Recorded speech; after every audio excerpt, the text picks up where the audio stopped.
meditate. The instruction was to simply pay attention to my breath, and when my mind wandered, to bring it back. Sounded simple enough, yet I'd sit on these silent retreats, sweating through t-shirts in the middle of winter. I'd take naps every chance I got because it was really hard work. Actually, it was exhausting. The instruction was simple enough, but I was missing something really important. So why is it so hard to pay attention? Well, studies show that even when we're really trying to pay attention to something, like maybe this talk, at some point about half of us will drift off into a daydream or have this urge to check our Twitter feed.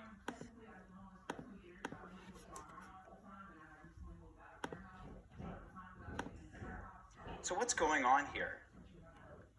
It turns out that we're fighting one of the most evolutionarily conserved learning processes currently known in science. One that's conserved back to the most basic nervous systems known to man.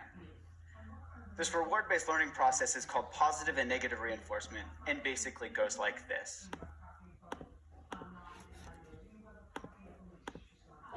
We see some food that looks good.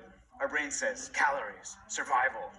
We eat the food, we taste it, it tastes good. And especially with sugar, our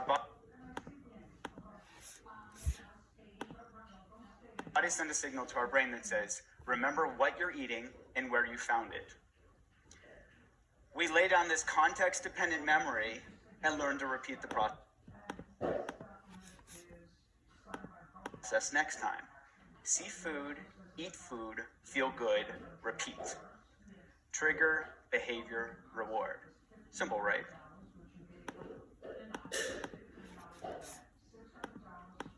Well, after a while, our creative brains say, you know what? You can use this for more than just remembering where food is. You know, next time you feel bad, why don't you try eating something good so you'll feel better? We thank our brains for the great idea. Try this and quickly learn that if we eat chocolate or ice cream when we're mad or sad, we feel better. Same process, just a different trigger. Instead of this hunger signal coming from our stomach, this emotional signal, feeling sad, triggers that urge to eat. Maybe in our teenage years, we were a nerd at school, and we see those rebel kids outside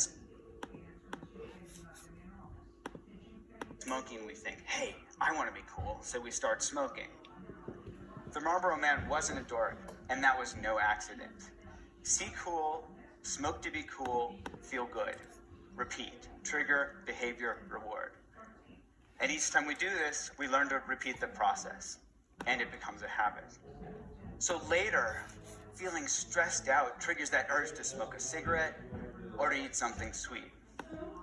Now with these same brain processes,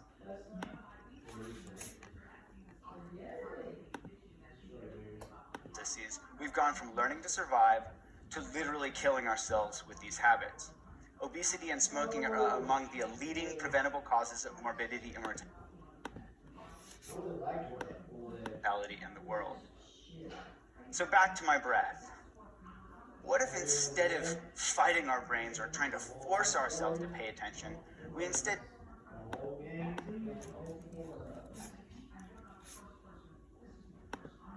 tapped into this natural reward-based learning process, but added a twist? What if instead we just got really curious about what was happening in our momentary experience? I'll give you an example. In my lab, we studied whether mindfulness training could help people quit smoking.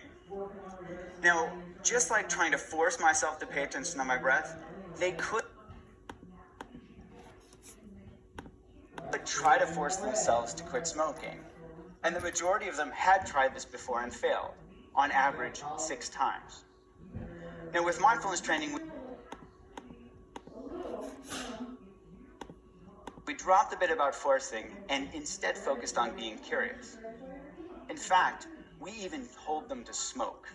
What? Yeah, we said, go ahead and smoke. Just be really curious about what it's like when you do. And what did they notice? Well, here's an example from one of our smokers. She said, mindful smoking smells like stinky.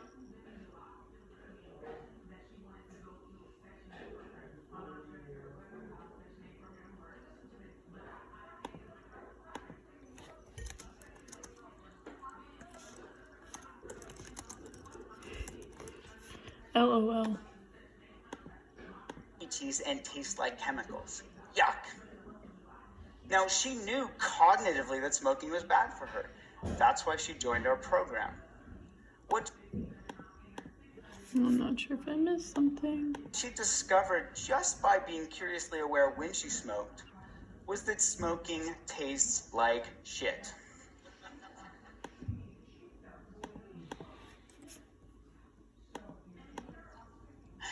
Now, she moved from knowledge to wisdom. She moved from knowing in her head that smoking was bad for her to knowing it in her bone.